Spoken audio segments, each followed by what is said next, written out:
Hello, everyone, and welcome to another episode of Microsoft Knowledge Nuggets here on M365 FM. I'm your host, Mirko Peters. Today's topic is one that almost everyone has heard of, but few really understand: Microsoft Power Platform. So imagine this. You're sitting at your desk with 4 browser tabs open, one Excel spreadsheet you update by hand every morning, one Outlook with approval requests piling up, a SharePoint list from 3 years ago that nobody trusts, and somewhere in that mess, you're copying data from one system to another, hoping not to make a typo. Sound familiar? That's how most companies run. A patchwork of tools that don't talk to each other, held together by people doing repetitive work. But what if you could connect all of that into one system without writing a single line of code? That's what Microsoft Power Platform is. Here's the simplest definition. It's a connected layer on top of your existing Microsoft 365 tools, your email, Teams, SharePoint, and it lets anyone in your company build apps, automate workflows, and analyze data, all without needing a developer. By the end of this episode, you'll understand what each piece does and how they all snap together. Grab your coffee and let's dive in. The problem: why Power Platform exists. Here's the thing. Most organizations run on a patchwork of Excel spreadsheets, email chains, and paper forms. Someone fills out a Word document, emails it to their manager, the manager prints it, signs it, scans it, and emails it back. That's not an exaggeration. That's how a lot of businesses still work. Off-the-shelf software was supposed to fix this, but either it costs a fortune or it doesn't fit your process, so you end up bending your workflow to match the software instead of the other way around. And that never works well. The traditional alternative was to build custom software, but that meant hiring developers for months or years, and a simple app could cost tens of thousands of dollars, and by the time it was finished, your business needs had already changed. So you end up with separate silos. Your data lives in SharePoint, your approvals happen over email, your reporting is in Power BI but disconnected, and nothing talks to each other. Power Platform solves this by giving non-developers the power to build, automate, and analyze, all in one place. Most people think Power Platform is only for IT professionals. It isn't. It's designed for anyone in your company, from sales to HR to operations, to create solutions without writing code. And it's already part of the Microsoft tools you're using. Next up, the first building block, the one that helps you see your data. Power BI. See what's happening. Most people have heard of Power BI, but what does it actually do? In plain English, it takes your raw data, rows and columns, and turns it into charts and dashboards you can read at a glance, connect it to Excel, SQL, Dataverse, or even Salesforce, and it creates visuals that actually mean something. Here's a concrete example. Say you're a manager who needs to know which products are selling fastest this week. In the old way, you'd ask someone to pull a report, wait a day, get a spreadsheet, and try to make sense of it. With Power BI, that dashboard updates automatically, so when you open it, the numbers are right there. No manual work required. But here's the thing. Power BI is more than just a reporting tool. It's the eyes of the platform. It shows you what's happening across your entire business in real time. And those dashboards don't have to live inside Power BI alone. You can embed them in Teams, in Power Apps, even in SharePoint. Your data is visible wherever you're already working. Seeing the problem is only half the battle. What if you could automate the fix? That's where the next tool comes in. Power Automate. Make work happen automatically. Power BI shows you what's happening, and that's useful, but it still leaves you with the actual work. Someone still has to send emails, update spreadsheets, and chase down approvals. And that's where Power Automate comes in. If Power BI is the eyes, Power Automate is the muscles. It does the heavy lifting so you don't have to. Here's how it works. You set up a trigger, something that happens in your system, like an email arriving, a row getting added to a list, or a date passing. When that trigger fires, Power Automate runs a series of actions automatically. All drag and drop, no code required. Let me give you a concrete example. Say a new sales lead gets added in Dynamics 365. In the old way, a sales rep would need to notice that lead, manually create a task, write a follow-up email, and add it to their calendar. With Power Automate, it all happens instantly. The lead appears, a task is created, an email is sent, and the rep gets a notification in Teams. No one lifted a finger. Here's another one almost every company deals with: expense approvals. An employee submits an expense report over $500. Power Automate catches that, sends an email to the manager with an approval request, and when the manager clicks approve, it updates the spreadsheet automatically. No back and forth, no "did you see my email?" and no chasing people down in the hallway. And this isn't limited to Microsoft tools. Power Automate has over 1,400 pre-built connectors. Outlook, Teams, SharePoint, sure, but also Slack, Twitter, Dropbox, Salesforce, and DocuSign. You can connect pretty much anything to anything. So now you can see your data and automate your workflows, but there's still a missing piece, a place where people can actually interact with the process. That's what comes next. Power Apps. Build the interface. Power BI shows you the data and Power Automate does the work, but people still need a way to interact with the system, to submit something, to check something, to update something. That's exactly what Power Apps is built for. Power Apps is where you create the user-facing part of your solution. Mobile apps, web apps, tablet apps, whatever your people need. And you build them without writing traditional code. There are two main types. Canvas apps give you complete control over the design. You drag and drop buttons, text boxes, images, and data fields onto a screen exactly where you want them. It's like designing a poster. Every element goes where you decide. If you want a green button in the top right corner, you put it there.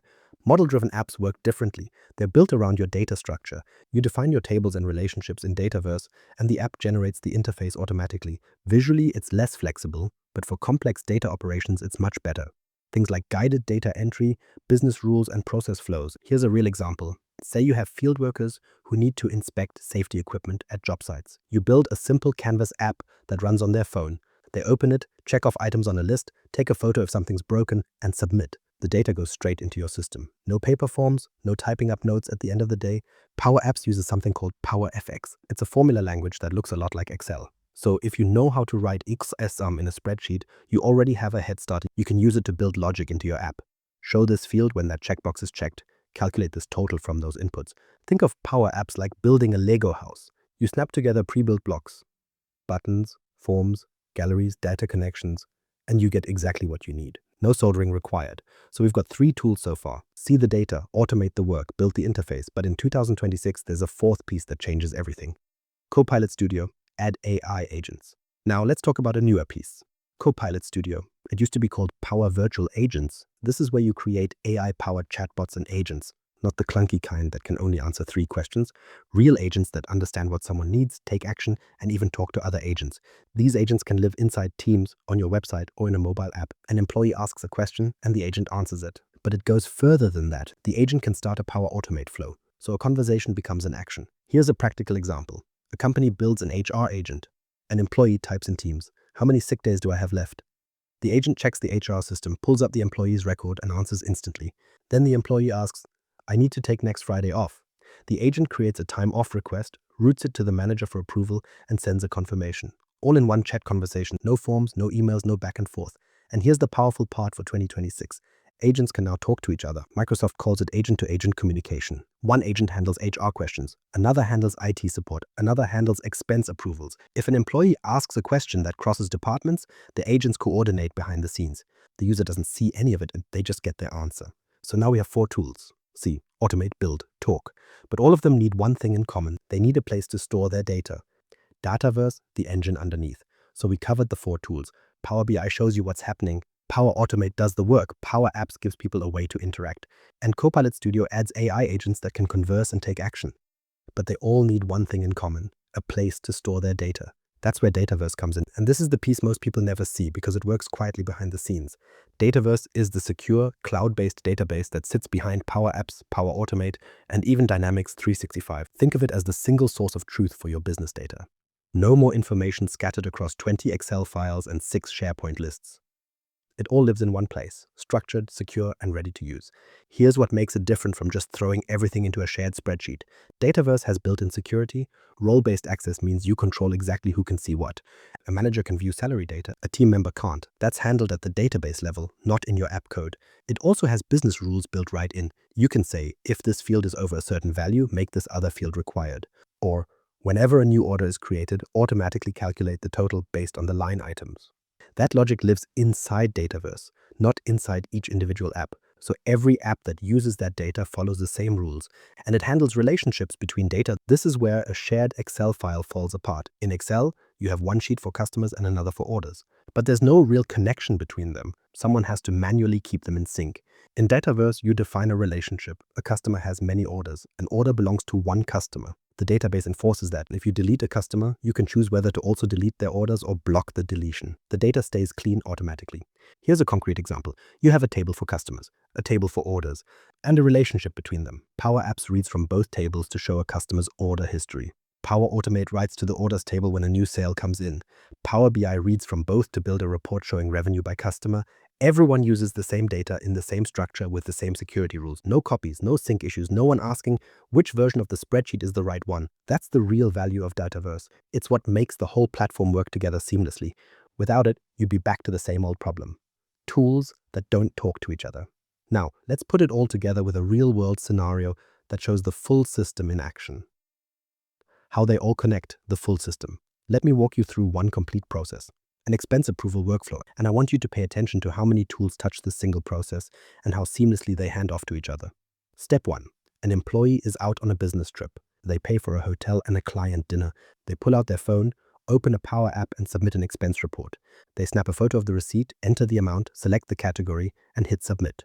Took them about 30 seconds. Step 2. That data lands in Dataverse. It's structured, it's secure. The employee can see their own submissions, but not anyone else's. The receipt image is stored, the amount is recorded, the status is set to pending.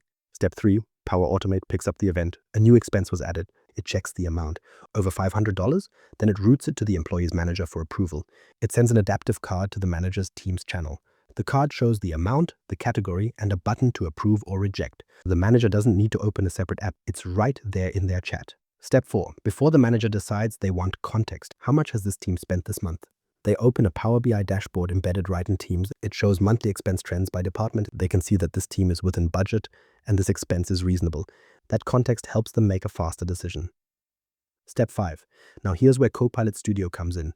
Instead of just clicking approve, the manager gets a message from an AI agent in Teams. The agent says, I see you have a pending expense approval from Sarah for $750. I've checked the budget. You're within limits. Do you want me to process this? The manager says yes. The agent handles it. Step 6. Once approved, Power Automate kicks off another flow. It updates the expense status in Dataverse. It sends a confirmation email to the employee. It pushes the data to the company's ERP system through a connector. And it logs the approval in the audit trail. One unified flow.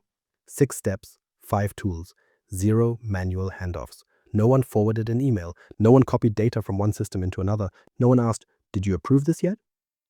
The whole thing happened automatically, with the right human oversight at the right moments.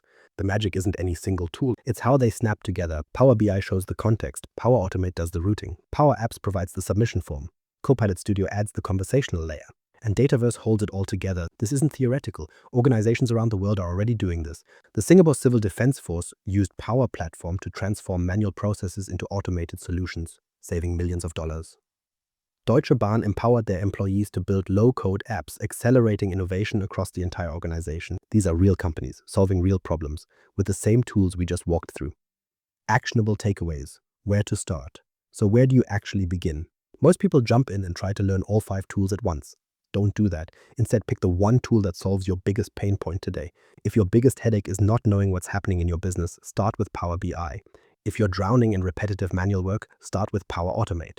And if you need a mobile form that replaces paper, start with Power Apps. One tool, one problem, solve that first. Here's the good news. You can try all of this for free. Just go to makepowerapps.com and sign up for a developer plan. It gives you a Dataverse environment at no cost. You can build, test, and learn without spending a dime. Once you've chosen your tool, the next step is simple. Pick one repetitive process at work and automate it. Maybe it's saving email attachments to SharePoint automatically or routing approval requests through Teams instead of endless email chains. Start small, get a win, and then build from there. If you want to go deeper, Microsoft Learn has a free learning path for the PL900 certification. It walks you through everything we just covered. Or join the Power Platform community. Thousands of people share templates, answer questions, and help each other build. That's the system in a nutshell. And here's the one sentence that sums it up.